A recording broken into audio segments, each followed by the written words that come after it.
Well, let's see, if we go back to the largest, most fundamental pattern, is that the universe is made of a single breath. And there's a single inhale and a single exhale. And the Neijing referred to that inhale as the expansion away from the point of reference is yang, and then the reversion as yin. So now we get this one big pattern, which intersects nicely with the kind of how I was arriving over looking at more of like the modern scientific things of physics and how the universe is made of waves waving within waves.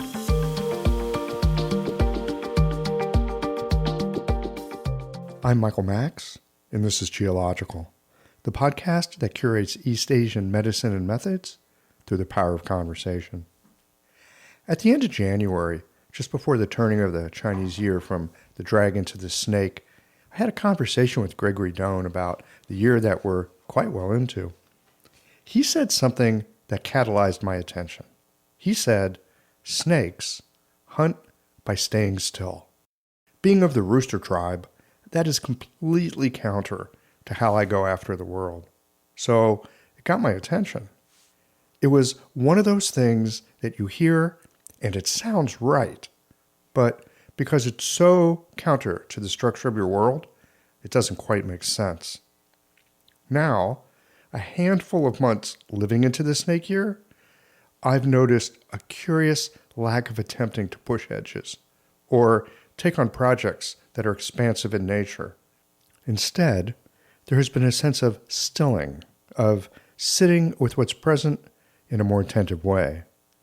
My usual and beloved yang activity, it has evaporated in a way that, had I not heard Gregory say, snakes hunt by staying still, I'd think for sure that I've lost my mind or maybe in the early stage of some neurodegenerative disease. Who knows? Maybe. But I think that it is perhaps the influence of the wood snake that has me more quietly watching both the world and my reactions to it. In a way, it feels watery, but without the monsters of the deep abyss. I'm finding I'm more watchful and less reactive. I've become less interested in attempting any kind of change with something that's outside of the sphere of my influence. The snake hunts by staying still. It's an invitation to take inventory of what's within striking distance. There's a curiosity not so much with the outer world, but my attention goes to what is collected in my closets and storehouses. Perhaps it is the wood snake inviting me into a massive spring cleaning, but it's not just the trimming back of dead wood or the clothes not worn for one too many seasons. There is also a kind of discernment for resources overlooked or ripening into a new possibility. There's a kind of patience that goes with hunting by staying still that I'd not considered. It's not unlike learning a foreign language and the culture that goes with it. It's not about boldly breaking boundaries. It's more of an invitation to discern with a dilated sense of time. It's not that I've got more patience, but more that attending to reconfirming the resources around me is where the gold is at the moment. That for now, reaching for what's within my grasp is the right measure. How we perceive and how that perception motivates action. How our story of the world both opens opportunity and perhaps, more importantly, closes off possibility. It's worth considering, especially in moments of affliction and tribulation. Our limited human senses give us access to such a small fraction of creation. There are patterns and tidal flows we ride like a leaf on the wind, and we know that when the wind blows, chaos is what is perceived. In this conversation with our friends from the Apricot Grove, Ed Neal and Mel Koppelman, we discuss the nature of disruptive times and the Neijing's perspective on moments like the ones that we're living through right now. After all, we're not the only people who have lived through times of disruption and dissolve. It's as natural as the cycles of emergence and decline. It's just more challenging when you're the one that's living through it. Take a deep breath. Here we go. These conversations come to you through the generous support of our sponsors and members. Blue Poppy, your new one-stop shop, has speedy shipping options on everything that you need for your clinic. It's Women's Health Month at Mayway Herbs. Check out their new website for learning resources on helping women with herbal medicine. Are you a creature of habit? How about making a change that helps your patients and the planet with AccuFast needles? And later in the show, raising your fees doesn't have to be a difficult process. Jane has helpful suggestions on making it easy and effective. And finally, have you considered that having a thriving, profitable practice is one of the most healing things that you can do? Julie Bear Don't Walk has, and she can help you do something about it too. Do be sure to visit the sponsors page on the Ecological website to take advantage of all the special offers our terrific sponsors have for listeners of the podcast. Daily habits and routines feel comforting, familiar, easy, automatic. That's the power of repetition. You've worked out the kinks and can do it with your eyes closed. But what if you shook things up? What if you ditched the old routine and tried something new? Hi, I'm John Sten. I've practiced acupuncture for over 30 years, and together with my wife Kelly, we created the world's first eco-friendly acupuncture needle. The AccuFast earth-friendly needle system cuts your packaging waste by 60 to 90%, depending upon your needle type, speeds up your needling, gives you more control, and best of all, while you're healing patients, we plant a tree for every 2 boxes your clinic uses. Thousands of acupuncturists have already made the switch. In just the last year, they've helped plant over 16,000 trees. Since we started, that number has grown to over 50,000. So break the routine. Be the change. Visit AccuFastNeedles.com. Your patients and the planet will thank you. Picture this. Your clinic is buzzing with patients, and then you realize that you're down to your last box of needles.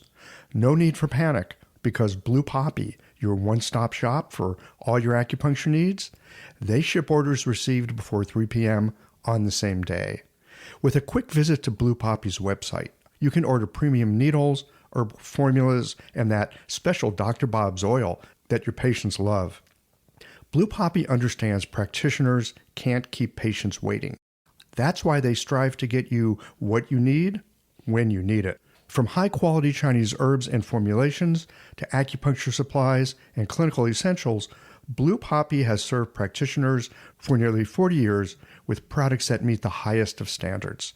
Discover everything Blue Poppy has to offer by visiting www.bluepoppy.com, and don't forget to subscribe to their mailing list for exclusive offers and more. Hi folks, I'm Yvonne Lau, president of Mayway Herbs. May is Women's Health Month, and as a women-owned and women-run business, we especially love how Chinese medicine can support wellness through every stage of a woman's life. So in this month's newsletter and podcast, we're covering topics like PMS, pregnancy, menopause, and osteoporosis. We'll share expert insights and effective treatment strategies you can put to good use in your clinic. Our Plumflower brand line includes herbal tea pills, tablets, extract granules, and organic herbs, all of which you can find on Mayway.com, and where you can also find articles, videos, and other resources to support your practice. Since 1969, Mayway has been a trusted source for high-quality herbal products. In these challenging times, please know that we remain committed to keeping our products accessible and affordable so you can take care of yourself and your patients. As always, thank you for supporting Real Chinese Medicine.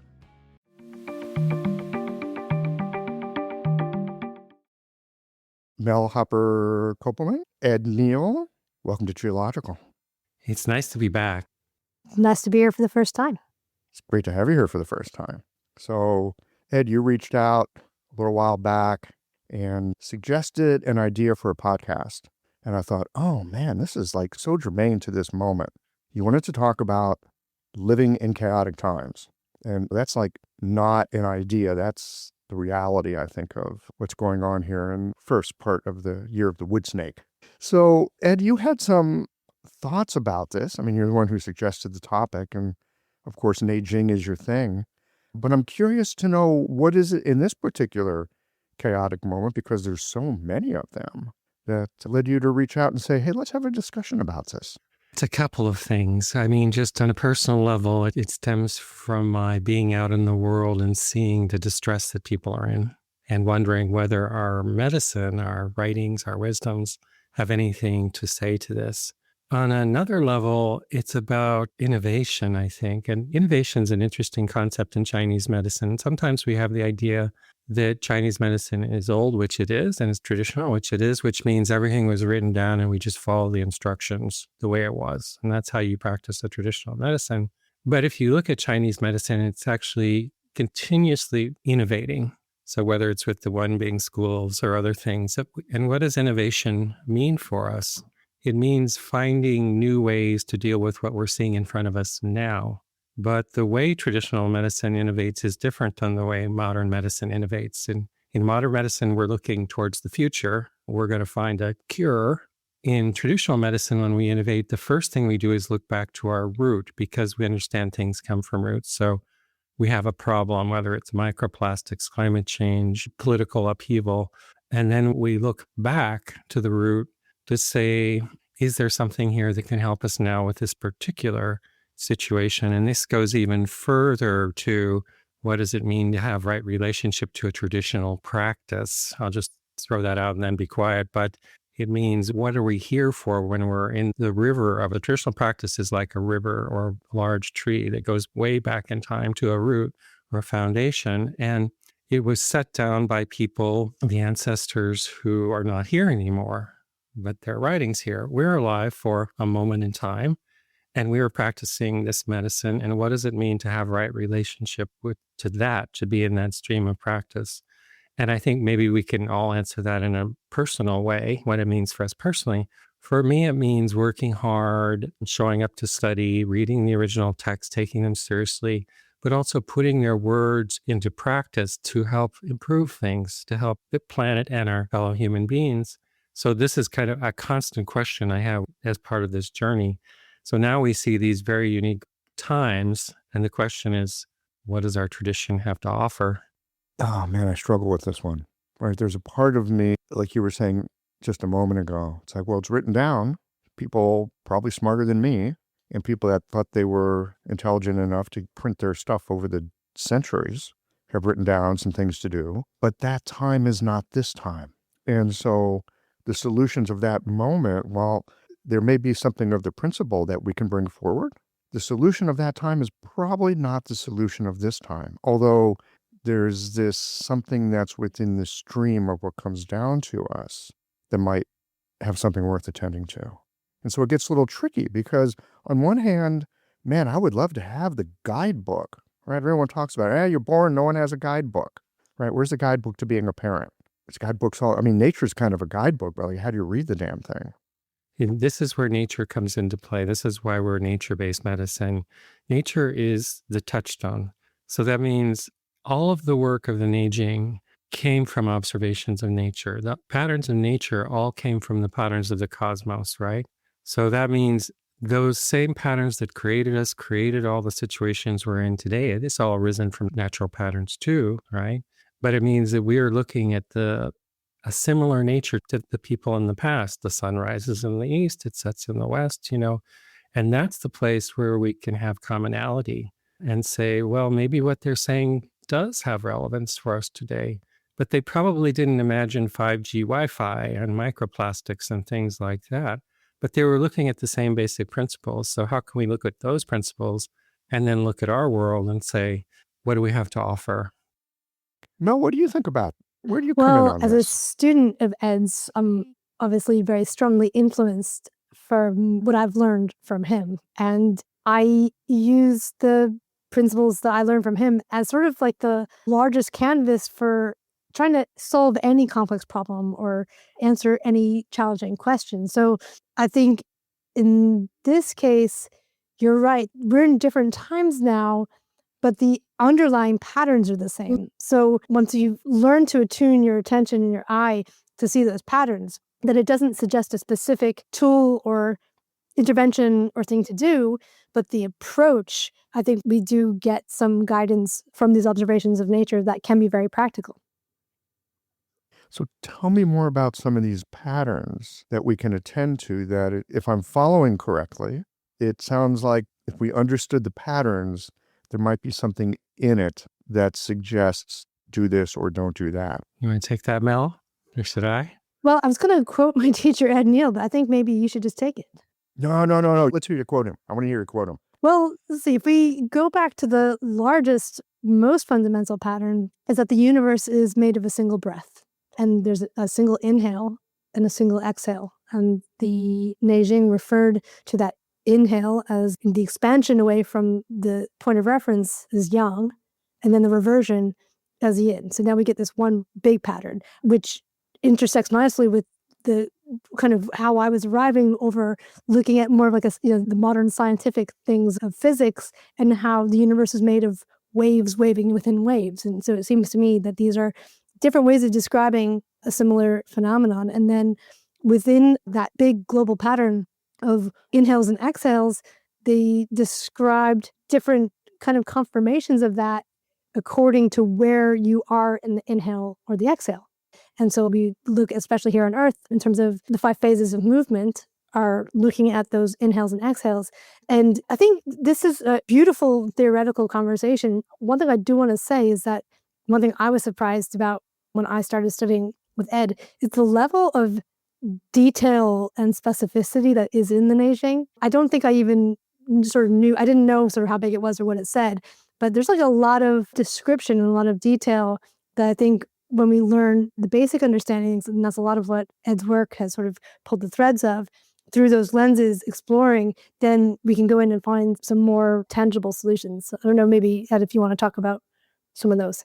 Yeah, I agree with what you're saying. And first of all, I have to say there's different ways of understanding the Neijing. There's other people who read it. I want to fully give them their space and respect for their different points of views, right? It's a work of art. It's a deep learning thing. So many points of views. To me, when I started to read it and do this classical text archaeology, which was to go deeper into the meaning of the characters, what I began to see is really a manual about the universe. It's an operating manual for nature and the universe first. And then from that, they describe a human body. And from that, they describe how illnesses arise. And from that, they create treatments. But the treatments aren't first, they're kind of last. So there's basic themes. Imagine you just kind of stumbled into a cave and there was an old scroll and it was a manual of the universe. Wow. That's kind of what the Neijing is. There's a lot of detail, like Mel says, and then there's some themes. One of the themes is that most of the universe is unseen to us, and it exists as patterns of motion and transformation, which is, by the way, is the same point of view of modern physics. Yeah, don't they say there's like some ridiculous amount of, I think they call it dark matter, which basically means we don't know. It's something we don't know what it is. The best estimate is about 4% of the universe is known to us. It's a planet, it's a cell, it's an atom, and 96% is unknown to us and is some form of movement and transformation in realms we don't even actually know what they are yet. So the Neijing actually said the same thing, that most of the universe is unseen to us, and in special places, it turns into or coalesces, that breath coalesces into a form like a body or a tree or a planet. But that's really the exception, not the rule.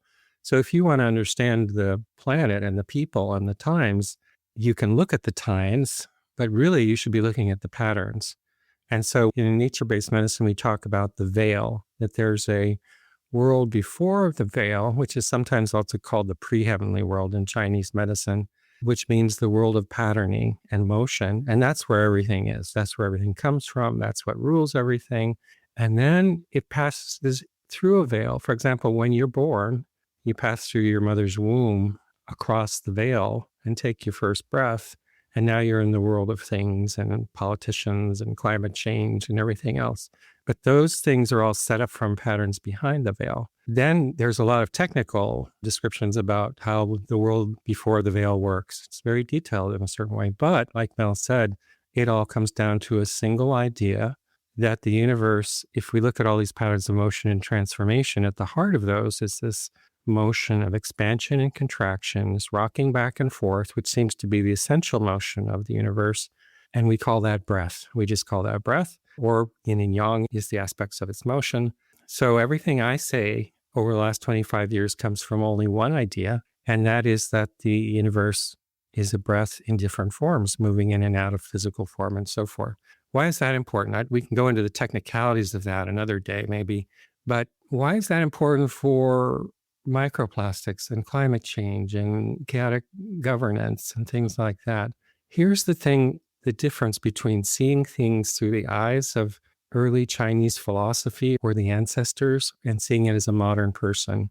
And one of the big differences is that modern people see things. We attend to things. If there's climate change, it's because someone made it. If there's disturbed governance, it's because a politician did it. If there's microplastics, it's because this company made them, which is true in a certain way. But the viewpoint of someone seeing the world through early Chinese philosophy is that's just the cipher. That's just the kind of the expression of a pattern. Yeah, that's like the ripple on the water. You're seeing wind on the water, there's a ripple. I mean, look, we're Chinese medicine practitioners.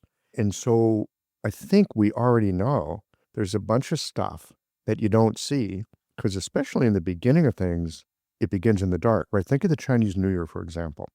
Spring Festival. Beginning of February. For God's sake, there is nothing that looks like spring at the beginning of February in the northern part of China, except spring begins in the dark, right? It makes itself manifest in March at the equinox. But so much of this, and I think we see it as practitioners, there's so much that begins another time, another place. Like you were saying, Ed, it's a larger patterning. We may be seeing a portion of the stream, but man, that stream began in the mountains. By the way, there's many ways to practice Chinese medicine. I also want to say, modern versions do a lot of good, all that, so forth. We're not saying one or the other.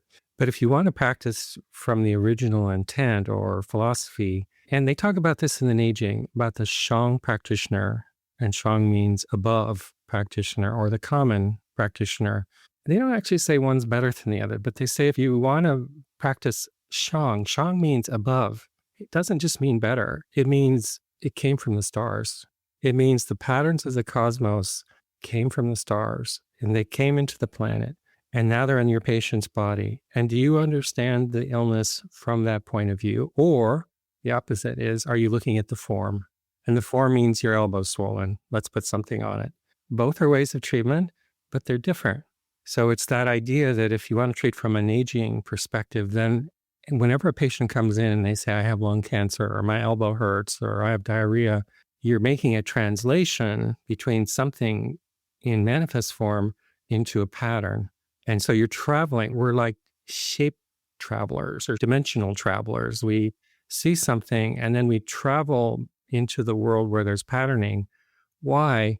Because the deep answer is in the world of patterning. The superficial answer is in the world of form. Like you can put something on your elbow, it can help quite a bit, but the thing that set it up, that caused it, is still there in a certain way. So we travel across this dimension to look for answers, and then we bring them back. And we do that by translating everything we see into a pattern of breath. That's the language. And the pattern of breath will sound familiar to you. It's wood, metal, water, et cetera, or east, west, north. Those are just different ways, or yin and yang, et cetera, et cetera. Those are just different technical terms for breath stages, right? So that's going to be our translation. So if we look at the world and it's in chaos, it's the same thing. We do the same thing. Why are we here? What are the patterns of breath that caused us to be here? And what can we do about it? Yeah, there's always that, what can we do? Look, I don't know much about stems and branches. I've had guests on the show because I'm fascinated by it. And I want to run this by you. How much of what you're looking at also sort of comes through that rubric of stems and branches? Because what tiny bit of what I think I understand about stems and branches is there are these heavenly influences. There are these non-formed great patterns that come down into this sort of coalesced reality that we live in and become wind and water and fire and things of that nature. Are these connected in your mind and in the way you work? Yeah, absolutely. So essentially the point of view is that there is breath. That is the nature of the universe, that you, Michael, and I, and Neal are aspects of breath in form. Everything is an aspect of breath. And then we have a lot of technical terms that we use just to talk about the breath depending on what we're looking at. And this is very common in Chinese thinking. It's one thing, but we're going to name it a bunch of different things depending on what we see. So if we're looking at the patterns of how nature moves through seasons, we're going to talk about wood rising and fire peaking and earth and metal and so forth. If we look up at the stars and we look at the calendar of the constellations, we're going to say heavenly stems. And that's going to tell us where the constellations are in the breath cycle if we're looking at the stars. If we look at their influence on the earth in an astrological way, then we're going to say earthly branches. And they're just talking about different phases of breath. For example, they describe the constellations through the use of musical, but that's talking about its vibration. So when we talk about stems and branches, we're talking about the calendar and the breath of the constellations and how they influence nature. But it's important to remember there's only one breath. So it's just like different names for the breath, depending on where you are. Here's where I get flummoxed. On one hand, it's all one breath. And there's a part of me that gets that. And it's poetic and it's beautiful. Like when going to Chinese medicine school, it's like there's yin and yang and they turn into each other. It's like, oh, wow, that's groovy. They turn into each other. And then there's this other part of me that goes, they what? Like, how the hell does that work? That something aggressive can turn into something peaceful and something peaceful turn into something aggressive and hot turn into cold. And it's a little bit mind-boggling. So on one hand, yes, one breath. On the other hand, microplastics in my coffee. So how can we, I don't know if parse is the right word. Maybe Mel, you've got an idea. How do we grapple with this and take something as simple as one breath and help get us through the day of, well, I can't drive to work because there's a protest and the road is blocked? Yeah, one idea that's embedded in this is that during the inhale, so during the expansion, during when things are kind of coming up and out, there's actually a dimensionality to it. And I would even phrase it as there's an increase of complexity. So this idea comes from evolution, because I'm quite interested in how we evolve, how we develop, what happens when things go wrong, and looking at illness as becoming a little bit simpler, right? Becoming less complex. It's harder to do math and taxes and things like that. So it can be a little bit hard to explain, I think, the totality of all of our experience when we're thinking about inhale and exhale. But if we add this component or this ingredient of dimensionality and we understand that as the inhale happens, things become more complex. And as we exhale, or as the universe exhales, or whatever is exhaling exhales, then things get broken down. It gets more simple. So there's one priority of the universe, and that it's that it breathes. That's the thing that drives everything. It's not your desire, my desire, the human species, the planet Earth, etc. That's not the priority of the universe. The priority of the universe is that it breathes and moves. And it will make that happen. It will do that. And so one of the wisdoms of early China is you only have two choices. You want to fight that, or do you want to move with it? If you move with it, there's some lovely lines I can read to you later from Xunzi, who's a philosopher, early Warring States philosopher. Universe can bestow its blessings upon you. If you fight it, there's chaos. So our choice is, it's like being out in the ocean. Do you want to move with the waves, or do you want to like swim into all of them? If you look at the problems we're having now, which you could sum up by chaos, kind of in one sense, well, that's actually part of breath. And so imagine that nature wants to breathe, and then this inhalation happens and things start to get built up and organized, like Mel says, and like overpopulated on the earth and too many people. And that's all part of an expanding breath, right? What does nature do to keep its breath moving? It invokes breakdown. So in the Neijing, there's no motion without transformation. They go hand in hand. That's an important thing. So when the breath is inhaling and order is happening and things are coming into being, that's called bian transformation. And when we cut them and we start to let them die, that's called hua transformation. And oh, that's an interesting it's very important take on bian and hua. Right. I always say we're living in hua times. And the reason we're living in hua times is because in the bian phase, we've built things up so much. There's so many people. We're overpopulated. We're overusing resources. Nature can't breathe. So it invokes the reverse, which is breakdown. and dying and the loss of patterning, right? Now, to us as coherent beings who like certain phases of breath and not others, we don't like the dying phase in general, but the dying phase is really important and it's part of nature's palette to move through breath. It's how it makes breath. So harmonies establish order and disharmonies break them. We don't like disharmonies because in a coherent body, it doesn't feel good. But to nature, that's just another tool it uses to break things down. And so you could predict all of this if you know the phases of breath, because when things are overbuilt, nature will invoke the opposite, to break down patterns, to break down order, to let things die, and so forth. And this is where it's very important for us as individuals, because we're not in charge of those patterns, right? So nature's going to do what it does. And our choice is how we live with it.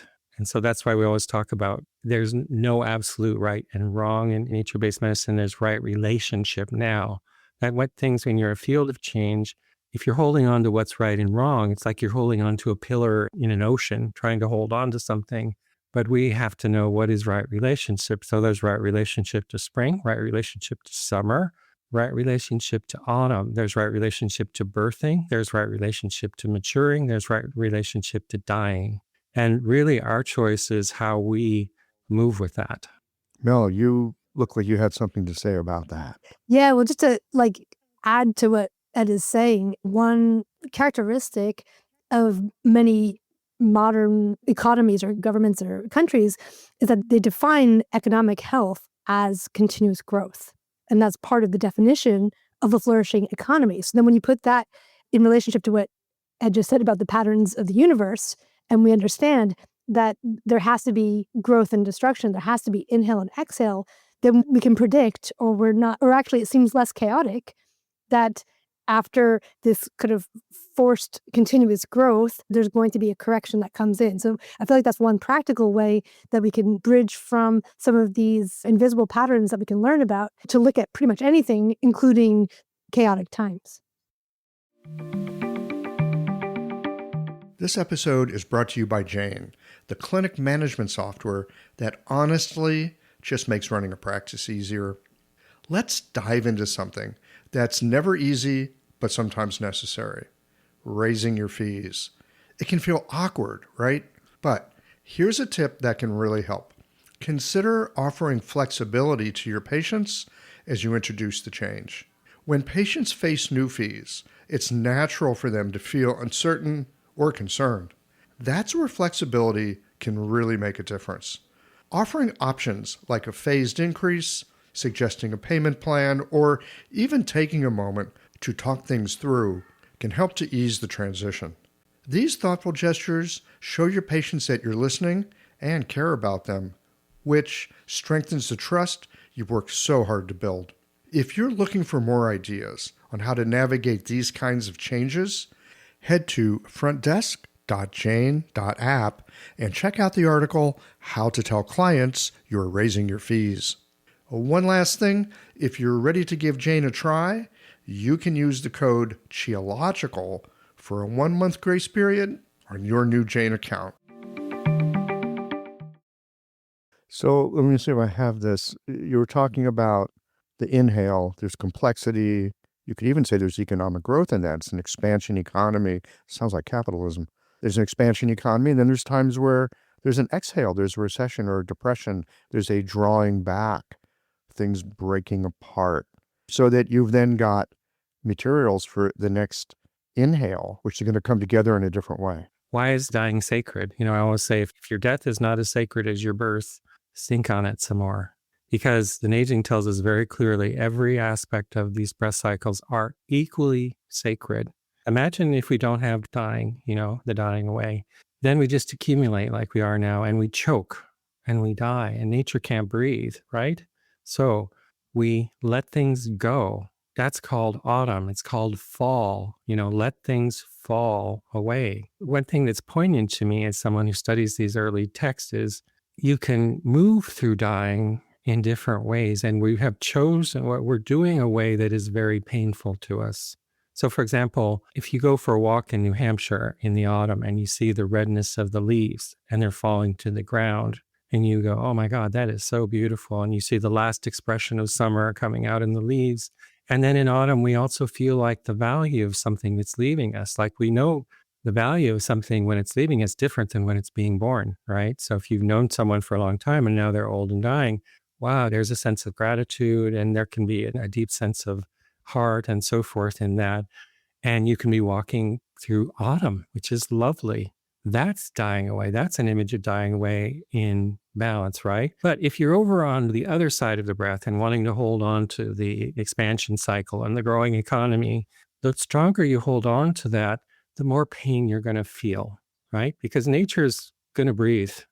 What's poignant to me is that it could be as easy and beautiful as an autumn day, but because we're not in right relationship or in a certain relationship, and we're trying to cling on to something old, or the economies only always grow, or this idea of what the US was at a certain time in the 50s, or whatever it is, there's only pain from that. And then nature will invoke, okay, if you want to go that way, it's dying time, essentially. It's chaos time, because that's my tool that we use to breathe. But it's just one choice, right? So, for example, if you say like, there's no absolute right and wrong, but there's right relationship now, we could say, what is right relationship for autumn? Autumn is also when you're older, like Michael, you and I are older, Mel's still a young pup. What is right relationship to autumn years or autumn season or when something's dying? That's an important question we need to ask. One is, you want to be surfing these waves of breath. You don't want to be fighting them. You don't want to be leading them. That's called Wu Wei in Taoism. Do not lead the breath, right? Because you can't, essentially.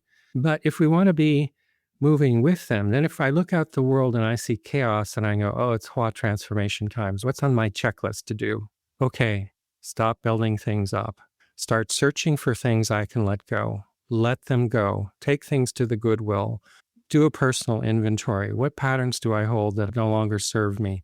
Because if you move that way, you're actually surfing with the breath, essentially. Hua times are great times to do that, to get rid of things.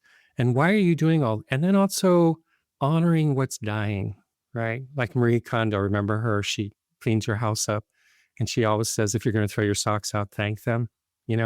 It's like, okay, there was a time before. How do we give it gratitude? And then there's this period of dying that happens, and that's darkness.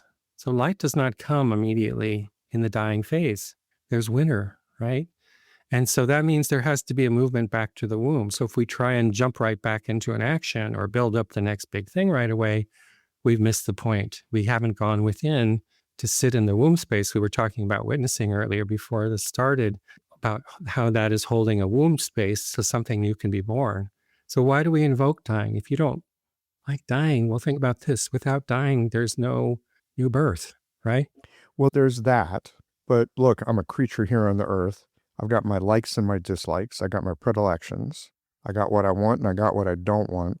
There's all that. And in a time of difficulty and strife, there's plenty of that right now. I mean, I get it and I hear you on one level. Put my own house in order, clean out what I don't need, take some inventory. What no longer serves me, let it go. At the same time, there is so much screaming. I mean, there are people in the streets, tens of thousands, maybe hundreds of thousands. Like, no, no, no, everything has to, it has to be different. How do you surf that one? I mean, I can get it here in my lovely little house where the thermostat is always set to springtime. It's so cool. I have a temperature-controlled waterfall in my house. It's lovely. I've got a magical box of food. It's always around 30 some odd degrees. It's amazing. It's wonderful. And, I can clean out the closet and get rid of the clothes I don't need, maybe even change some attitudes and let some things fall away. But there's some larger stuff going on here. How do we grapple with that? What's an aging have to say about grappling with that? Because man, it's everywhere. So one thing is, most people are unaware of all these things we're talking about, right? They are just in the pattern. They're being swept by the pattern. The pattern's still there. The Neijing says you're not in control of that pattern, but you can be smart about it. You can know how it works. You can choose your actions. I remember in 2015, I remember telling all my students, it's Hua times, put your head down. Oh, I mean, we've been overbuilding in a bien phase of transformation for a long time. So the Hua times are coming, and Hua times are characterized by chaos and death and violence. And that's the nature of them. Unless we are moving on a measured path, then it's like autumn, right? It can be like autumn, but we're not, because we're a new species and we're grappling with what all these things are and so forth. So if we don't do that, then nature is going to invoke it. And what does it look like? Chaos, political instability, epidemic diseases. That's what it looks like. That's what the name says. So the first thing in Hua transformation times is Hua times are here. Keep your head down. Stay close to home. Maybe don't travel around the world all the time. It's the nature of the times right now. Keep your head down. But that doesn't mean don't show up and be a citizen. Don't vote. Don't have your voice heard. Don't go to a protest. But it means don't be mindlessly swept along in the current without knowing why the current is there, right? And I don't mean to diminish what people are doing in the streets at all or anything like that. But for most modern people, because we're at this very early, different evolution of our species, we are constantly confused between the pattern and the presentation. Like if there's political chaos, it's because there's a politician. And if we could get rid of that politician, there wouldn't be political chaos. If you have cancer, it's because of the tumor. And if we take the tumor out, you don't have cancer, right? So this is a very limited understanding of the way things work according to the Neijing. What the Neijing says is understand you're in a pattern. Then you can make a choice. Oh, it's Hua times. It's nature breathing. We didn't do this very well, but we can do it better. Or personally, I can do it better. Or could it be we actually did it just fine? There was an expansion, and what do? We expanded, because that's what you're supposed to do in an expansion time. And why wouldn't you overexpand? Summer takes us, you look at that cycle, it's late summer, and you're like, it's great. You're enjoying the harvest, and it's lovely, and we all like more of what we like. This is a very interesting point you're making, and kind of a sophisticated point, but we have to look at two realms when we talk about these things. One is the perspective of nature. From the perspective of nature, it's all about breath. Whether human beings survive or don't, it really doesn't matter. Yeah, nature really doesn't care. Nature doesn't cry when someone dies. We like to think so, but it's just breath. Death is just breath, To a person, we are a coherence of breath. Now, that's a different topic. But being a coherence of breath means you have a point of view. I like my icebox. I don't like rotten food. I like the temperature at 72. I don't want pain. I want a place to sleep at night that's warm. That's a different issue. That's also true. But not too warm. Not too warm, right. Right. Yes. And we all have that. And as human beings, I don't think we get away from it. No, we're not supposed to get away from it. Thank you. Yay. I'm happy to hear that. We're not supposed to go live in a cave and ascend to be a master in a puff of light, Honestly, I got to tell you, when I hear about people that go and hang out in a cave for 10 years, I think it's like, what's wrong with this person? Yeah. I mean, I get it's supposed to be a great spiritual something, but from the point of view of just like a regular person, I look at that and go, that's a little weird. Let's keep it real simple. And like, what do people want in a life? Well, they want a good life, Yes. And a good life enjoys that it's pleasurable and it feels good and you do lots of fun things. And at the end of I always say it's like a good life is like a good day at the beach. You go to the beach, you do all these things. At the end of the day, you're all tired out and ready to go to sleep, at the end of your life. Well, the beach or a day of like really good work, like heart satisfying work, like a day well lived. The farm or whatever, like in the clinic, a great day of clinic, like, wow. Exactly. So there's this dirty word called pleasure, which we tend to like say, well, we can't be talking about big things if we're talking about pleasure. But actually, pleasure is one way we know we're on the right course, right? And why is that? I can give you the short answer from the Neijing about what makes a good life: breath and light. Breath feels pleasurable, right? Yeah, just try holding your breath for very long. When it's in balance. And one of the important learnings from the Neijing is life doesn't happen in any particular season. Life is what emerges in between all the seasons when they're breathing. That's why all aspects are sacred, right? And so the more we breathe and move with patterns of breath and let nature breathe us, the better we feel. And on a more esoteric level, light emerges from our being. That's called Shin, and it organizes our life. And we are creatures of circulation, breath, and light. That's what we love, right? But if you don't understand the patternings and you can't work with them, and you're trying to hold on to a pole in the middle of a flood instead of moving with things, then it's painful, it's chaotic, it's anxiety. And the only difference is like how you see it and how you act to it. An aging person would never say, like Mel was saying, that an economy should always be growing. That's called an illness in Chinese medicine, you know? And they'd say, well, that's Western medicine as well. similar. Yeah. So like, but your point is really good too, like climate change, for example, or use of natural resources. That doesn't happen because of bad men in a corporation. I mean, on one level it does if you're looking just at the presentation, not the pattern, right? But as I always say, if I put out 100 pounds of cat food in front of my house, tomorrow I have 1,000 cats in front of my house. It's normal for nature, that eating and digesting and using resources the way nature moves, right? And we're in this kind of unusual situation, which I don't ask my cat to figure out climate change, but because the cat is not aware of that in the same way.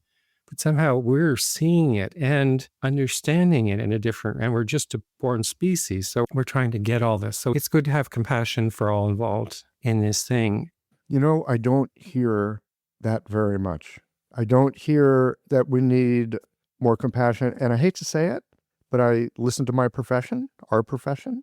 I recently had to quit looking at Facebook altogether because it was just disturbing my sleep at night. You know, even us acupuncturists who are supposed to be like somewhat on a cutting edge or understanding, we can be pretty shitty. You know, my own personal idea is that there's no good solutions without compassion and the welcoming of diversity and so forth. Wait, say that again? There's no deep solutions without compassion. As soon as you start blaming, you're kind of in a different realm, you know?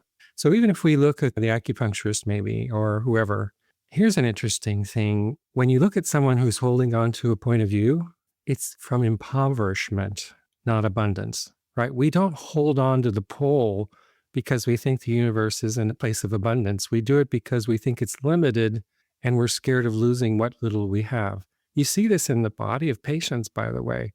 When someone comes in and says their shoulder's tight, well, guess what? There's different reasons why bodies become tight. You know, and one is maybe they have cold in them or things like that.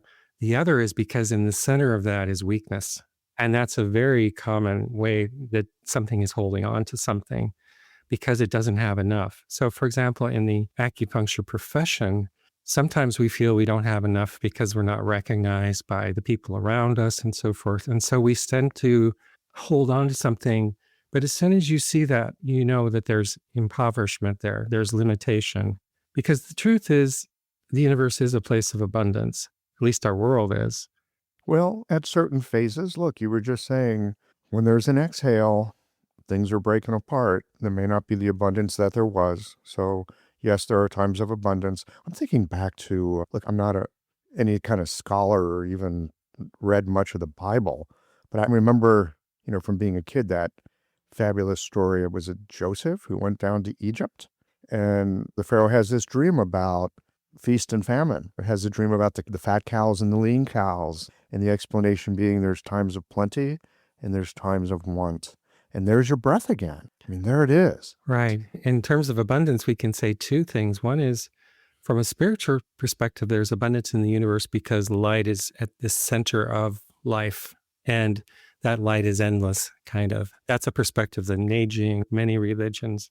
On a planetary level, you know, right now, if we didn't make a single further discovery in science or medicine for the rest of our days, we already have more than enough to live a very full and abundant life. We have enough to cure, to deal with homelessness and starvation and climate change. The problem is not impoverishment. The problem is the stories that we're using to organize the information are not serving us at the moment. So, like, we don't need any further discoveries. We have enough to, like, live a wonderful life on into the future. So there's also an abundance. And people sometimes say, is there any hope? You know, and I always say there's two reasons I'm hopeful. And one is that nature is very resilient. And so is the human spirit, and so is the human body. It's come back from many things. And the other thing is that we haven't even scratched our potential right now. For example, take healthcare. Chinese medicine is based on the idea that the body is an ecology made up of rivers, mountains, and streams, and so forth. And when you restore the ecology, illnesses go away, essentially. That's nowhere in the narrative of Western medicine, or maybe just in a few back pockets. It's not even in the Chinese medicine narrative, except in poetic terms. And so, like, if you open that door, then all of a sudden there's a whole world of abundance that you haven't even seen before. So those worlds exist for us, but we have to find them. I wanted to make a distinction, and Ed, please kind of correct me if I'm wrong, because we were talking earlier about abundance, and then you brought in the Old Testament story of the feast and the famine. But if we remember that it's about movement, so there's an inhale and an exhale. When we're exhaling, we haven't lost abundance. We have to keep moving if we want the inhale to come back. And another example or metaphor for this movement is a textbook called Classical Chinese Medicine by Neal. Sorry that I just butchered his name. Liu Li Hong. Yeah, that's right. And he talks about the yang being like the boxer's punch going forward, and then the reversion being the arm coming back. So you can't have another punch if it doesn't come back. But I think part of the perspective shift is that it's about movement and not things, right? So if we think about things, we can have more things or less things or fewer things. But if it's about breathing, then when we exhale, yes, it's about autumn and leaves and more simplicity and preparing for death, but it's also about things continuing to move, which is healthy. There's a little nuance there. I remember when we were talking in the beginning and you were using the word aggressive for yang, and here the metaphor for boxing. I would also say we should be very careful about how we choose our words because they are very powerful. So yang is the expression of here I am, I have a creative source and I'm expressing it to the world. When a flower comes out and says, here I am, that's yang. When it lets go and goes back to its root, that's yin. So when we use these, and these words are also bound up in how we think about gender at the moment and so forth, all the things called the cultural baggage we have. But breath is essentially, all phases are sacred. So Liu Li Hong's right. It is kind of like a punch, but not in an aggressive way. Like a tree doesn't come out and express itself and then hit something, It just says, here I am. Or when you look at a child and the child comes and shows you the drawing, this kind of simple drawing, and you go, wow, look at that. That's young. That's like showing from creative potential. So the stories we tell about these things are really important. Having a thriving, profitable practice is one of the most healing things you can do as a healthcare practitioner. Because a robust business is the ultimate expression of vital qi. And that's the heart of our medicine. I'm Julie Bairdontlock, and I help practitioners grow nourishing, profitable, authentic businesses that embody the generative cycle of Chinese medicine. This isn't about all yang all the time. It's about expanding your own internal capacity, growing collaborative relationships with your patients for ethical patient retention, and marketing as an extension of this medicine, not a necessary evil. You already know that everything is connected in your patients' lives and bodies. The same is true for your business. When we align your systems, your schedule, your pricing, and your offerings with you, we create flow, which means more spaciousness, more impact, and more joy. When you are in the flow, fully resourced in terms of chi, time, and money, your business becomes a source of healing, not just for your patients, but for you. Let's grow something rooted, radiant, and real. Visit lifeflowconsulting.com to learn more.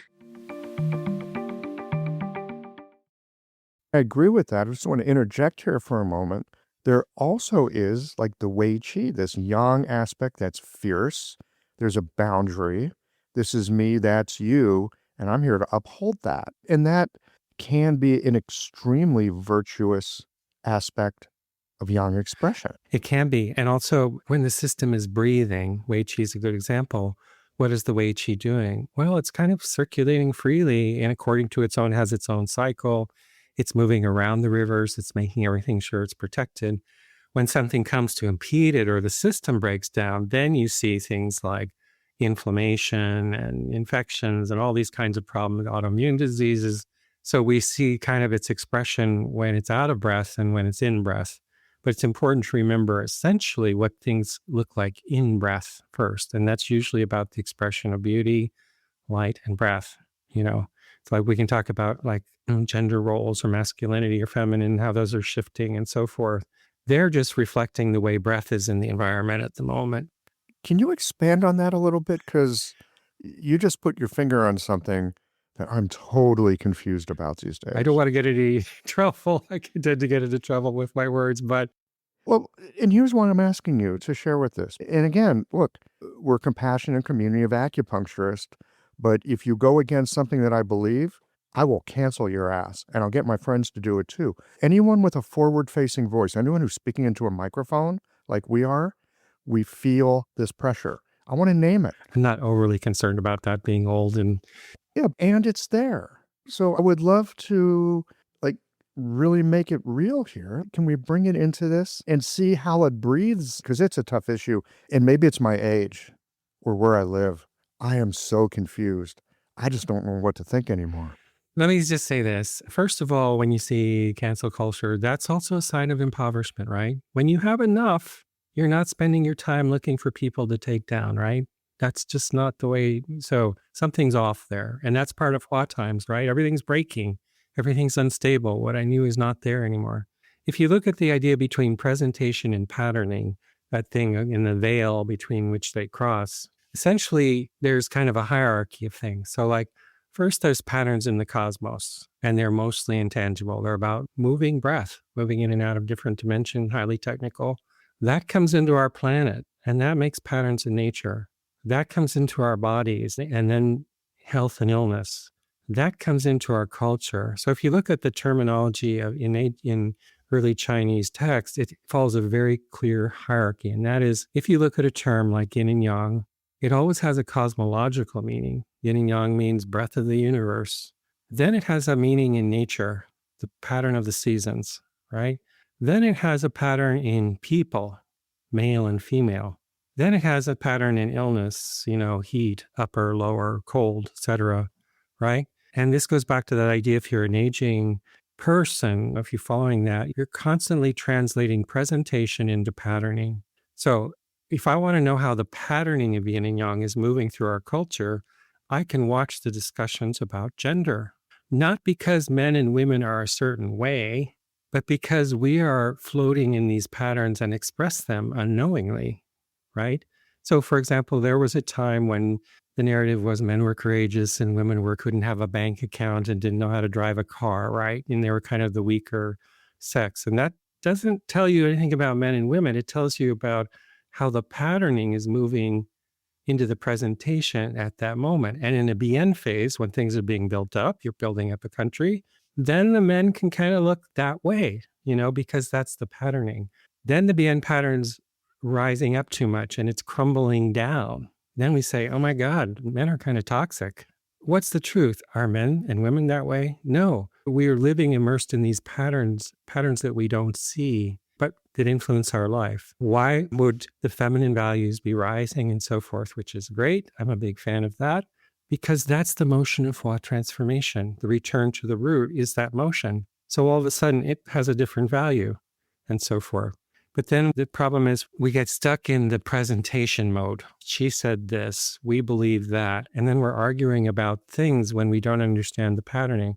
The whole basis of the Neijing is that the answers and the causes are all in the patterning. If you want to spend your time in the presentation arguing with the politician or on Facebook, you're just part of the patterning, and it doesn't do anything. That's not where the answers come from. That's not where the changes come from. Does that help at all? Being an older guy like me, I can sympathize with you. Mel is much more tuned into being modern. And let's hear from Mel. Yeah, come on, Mel. I think everything Ed just said is very wise. I don't know. Maybe I would need a more specific question before I risk putting my foot in my mouth. The one thing is, there's these basic principles. It's about breath. All aspects of breath are sacred. Life happens in the middle of breath, etc. There's no good solutions without compassion. Even like take the person, whoever it is you hate the most right now. If you can't see them with some compassion and understand, something's wrong. You're in a very limited story. It's not true. It's not the way the world is in a certain way. If you're an impoverished world story, there's reasons for it, but it's not the big story. I think that there's a lot of people who would say, oh, this person here, and just fill in the person you don't like, they don't deserve compassion. Right. And then you know that you're in a very limited story. Those stories are never going to be the stories that lead to the deeper solutions. There's something, Mel and I were thinking maybe we should have our next podcast on the revenge cycle. Ooh, tell me more about that. That is, because you know what? I hear you say the word revenge cycle, and I think, oh, that's it. That is something we're in right now. So let's hear about it. And remember, everything's breath.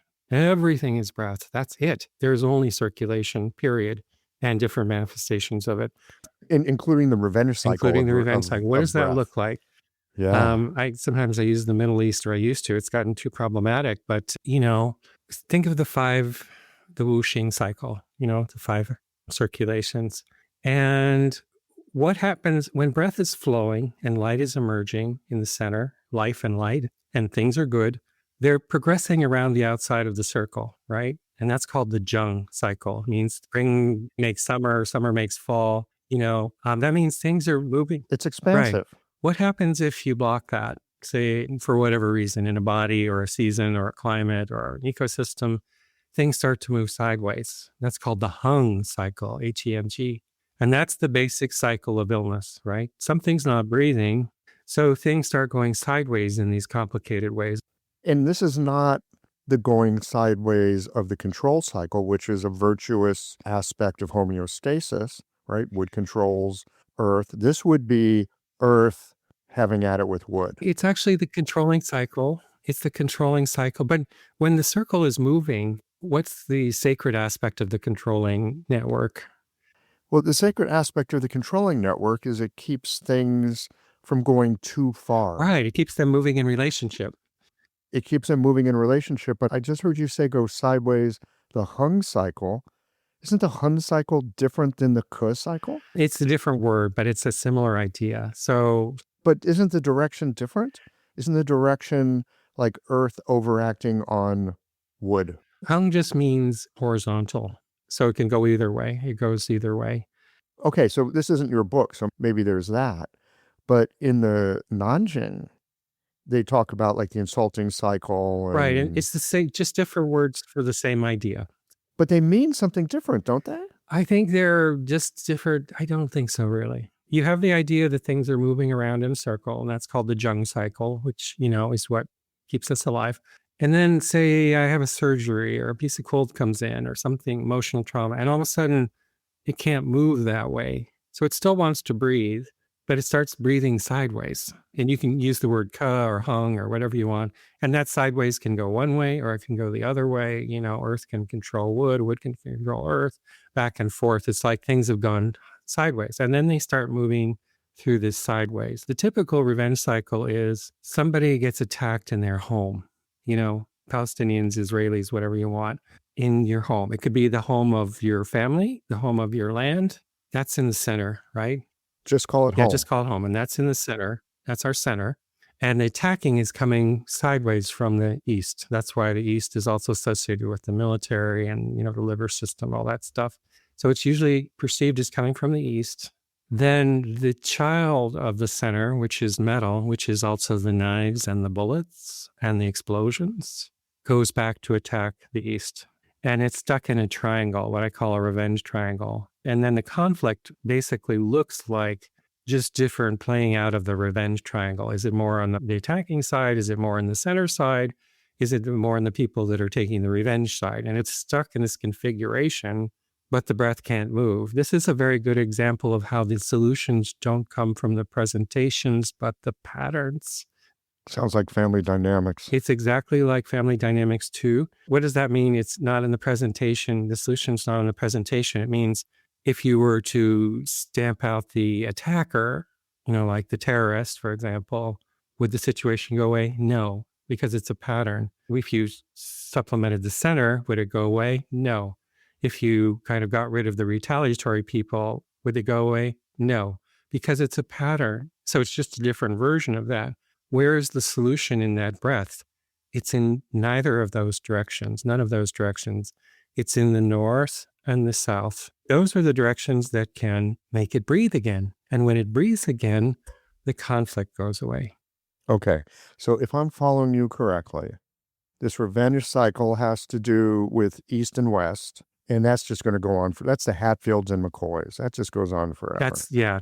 And you could also look at that and see that as kind of like a post-heaven horizontal. It sounds like what you're switching to north and south, that's like a pre-heaven. That's Tiandi Ren, right? It's the same way in an illness, like the cancer comes in a certain direction. You can attack the cancer, right? And maybe it works, but the configuration of the cancer is still there, right? Yes. So tell me, and I understand this is another podcast, so let's just do a little foreshadowing for this. What does shifting to north and south look like or feel like, or how would you see it? Here's a great idea. Do it for yourself. I'm the only one that can get me to do anything. I mean, the Middle East is a big mess, but like if you asked me 15 years ago, or like, what's the solution? I would have said, well, according to this, north and south. What does that look like? Well, what is north? North is your root. It's where you come from. It's your traditions. It's your past. It's the Neijing. It's the Talmud. It's the writings of the Quran. That's where we come from. It's the place of the land, the history on the land, etc. What's the South? It's the coming together in communion and joy, right? That's what happens in the summer in nature. Everything comes down and says, I'm a lemon tree. I'm a flower. I'm a rose. When they do it together, whereas in the winter, you're by yourself, you go back to your root. So the solution to that is to focus on the roots. What would that look like? I mean, it'd be really hard right now. It would be like all these exhibits about Islamic history and Jewish history and like teaching children in school about where people come from and their traditional texts. And that would be the north. And then all these things in communion. So the things that are separate about us and the things that are communal to us. Right. A deeper connection to both. And if you look at the problems now, everybody's in revenge cycles of one form or another. And the important thing is there's no solutions in a revenge cycle. The only way revenge cycles end is that everybody gets worn out and then they stop for a while and then it gets picked up again. Guess what? The Civil War was a revenge cycle and we're still in it. Do you think the things we're hearing in politics today don't go back to the Civil War? We have never kind of fixed that problem. And if I'm hearing you correctly, that's another podcast. It's another podcast, but there's also a patterning that led to the Civil War that goes back further. And you could probably go back and talk about another unresolved. Right. I don't know where it is or what it is. I'm not a historian, but a historian might be able to get on that. Well, it was there in the Constitution. I mean, I'm sure it predates that, but it was there that the Civil War is clearly written into the independence documents. Wait a minute, how's that written in? I missed that. The conflict that led to the Civil War was present in kind of imperfect kind of compromises that we're trying to make in order to make the original 13 colonies. So those problems were already there, already written about, and they were trying to kind of sweep them away to succeed in their proximate goal. But you can see that right there at the beginning. And again, I don't assume that it started there. It probably went back further. It came from somewhere else. Here's another thing that I've noticed. And this is just one of those yin-yang things that over the years has come to mind for me. Because I'm still trying to understand that whole yin-yang thing. It seems so simple. And I found this in my life, and I hear it from my patients all the time. But mostly I noted it in my own life. The things that were fabulous solutions at one point, right? There's some kind of trouble. Nation trying to build itself, maybe building a constitution, okay? There's something that you come up with. We all make decisions in our life, and it's a good solution for the moment. And it gets us down the road, and it's workable. And then when change comes, we try and hold on to it. And that's when the problem comes. But here's the other thing. It contains the seeds of its own demise. All solutions, at least for me, maybe I'm just a weirdo, but all the great solutions I've had in my life at one point became my next problem somewhere down the road. And nature is made to birth new things and let things die. Because we live in a world where we're kind of like blind moles or something. We can't really see things. Or like Yeah, we're seeing like 4%. Well, it's also just, we keep thinking it's about the presentation, like it's about the Israelis or the Palestinians or the politician. And it's not. The Neijing says you are just like a blind mole if you're this is what you have, and the solutions are not there and the causes are not there. Okay, so I'm not sure if that's good news or bad news, but it seems like something worth attending to. It's also like you go out and swim in the ocean. Tell the ocean you want it to go a certain way. Good luck with that, Yeah.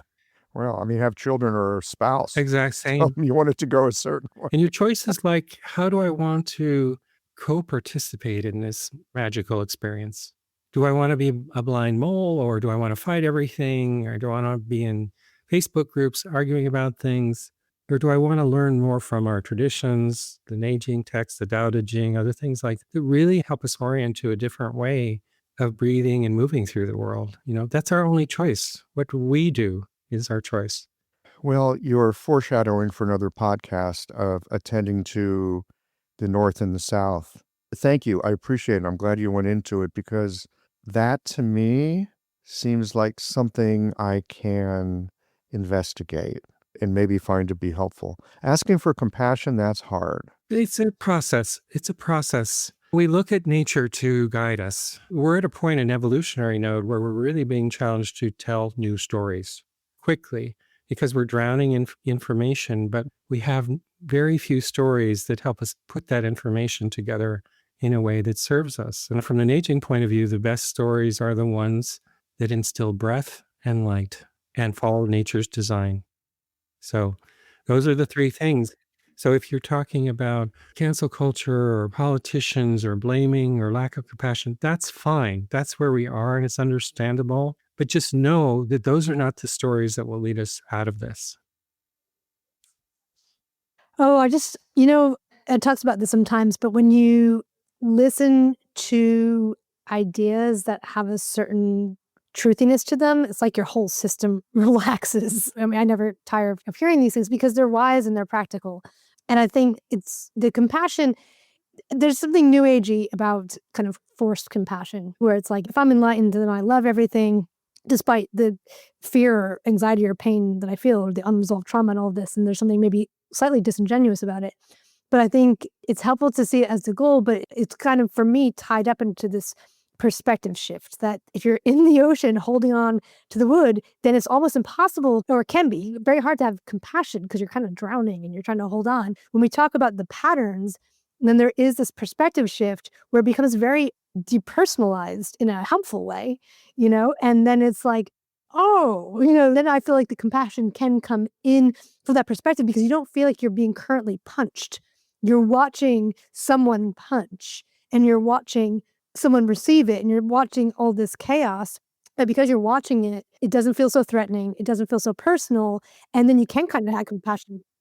Right. It's like if I have a small kid, it's like watching kids play on a playground where they're being kids, there's conflict, versus being in a fight on the playground is like a whole different thing. And that's a difficult time to be like, oh, I feel compassion for the guy that's like punching me right now. But when you're kind of out watching in and you're understanding these universal patterns, then it's easier. So I would almost say, because I think your reaction to this idea of compassion, there's like a little bit of resistance, which I completely relate to. And I think is actually very healthy, because there's a lot of people who maybe don't understand all these ideas, who are telling people just to feel compassion. And there's like a little bit of gaslighting, almost like, no, there's like real stuff going on, We would never want to tell someone, you got to be compassionate. And if I was in the Middle East and I was taking care of a Palestinian or Israeli family and they just lost someone, I would never say, you need to be compassionate. That would be uncompassionate of myself, right?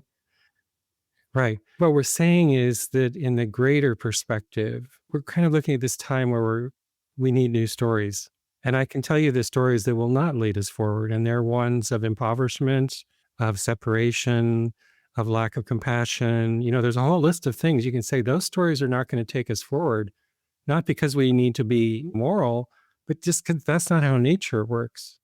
I use this analogy all the time of the person in the rowboat in the ocean. And the rowboat, so like we just started telling stories about ourselves in language very recently. And that's separated us from kind of the rest of the world for the moment. So it's like being in the rowboat and you think you're the captain of the rowboat and you're kind of driving the ship, but you can't see the entire ocean around you, right? So you just think you're the boat and that's it. It's all about the boat, but you don't see like this vast ocean around you that's driving the currents and everything. And the idea there is not that we're less than, but that we're more than. The first point of view of that is like, I'm just a little rowboat, right? But the bigger view of that is like, I'm part of the ocean. The ocean made me. The ocean flows through me. I'm an expression of illumination that came from a coherence of breath from this ocean, you know?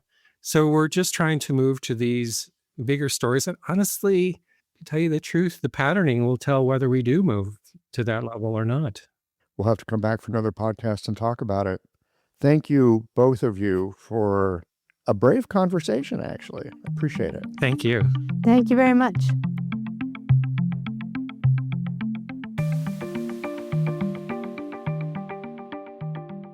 In some ways, it's so simple. Breathe in, breathe out, expansion, contraction, flourishing, and falling away. As with any theory or grand idea, it's simple, but not necessarily so easy. The universe as an inhale and exhale. On a sunny spring day or cool summer evening, that's easy to dream into how nature unfolds itself. However, when the world looks like nothing but divisive bad ideas, it's harder to recognize the necessary beauty of the dissolusive part of the cycle. Ed's thoughts on how there's an underlying patterning, a kind of wave of influence that moves through time and crests like a wave in the present moment. How we as the influence between heaven and earth enrapture ourselves with the froth of the wave, but fail to see and appreciate the oceanic movements that brought us here. It rather leaves me a bit despondent that our usual this, that, good, bad, yin-yang unified binary will ever free us from the troubles of the 10,000 things. Maybe, as so many spiritual traditions have advised, our place as humans is to observe and witness the great tidal inhale and exhalations. And as with our physical being, there are elements where we have strength and capacity, and others where we are more resource poor and fragile. And know at times it seems insurmountable, which is part of why I do the work I do, because at least in the space that I call clinic, I have the opportunity to help someone else restore some order in their life. And doing that, it spills a bit into mine as well. Well, here we are at the end of this episode. If you've listened up to this point, you're either a rabid fan of Ecological or the forward button on your podcast player stopped working. If you are indeed a fan of the podcast, you can help us to bring new episodes to our community of practitioners by supporting us with a membership or a one-time contribution. Details, of course, are on the website. That's it for today, friends. Join us again next Tuesday for another thoughtful episode of Ecological.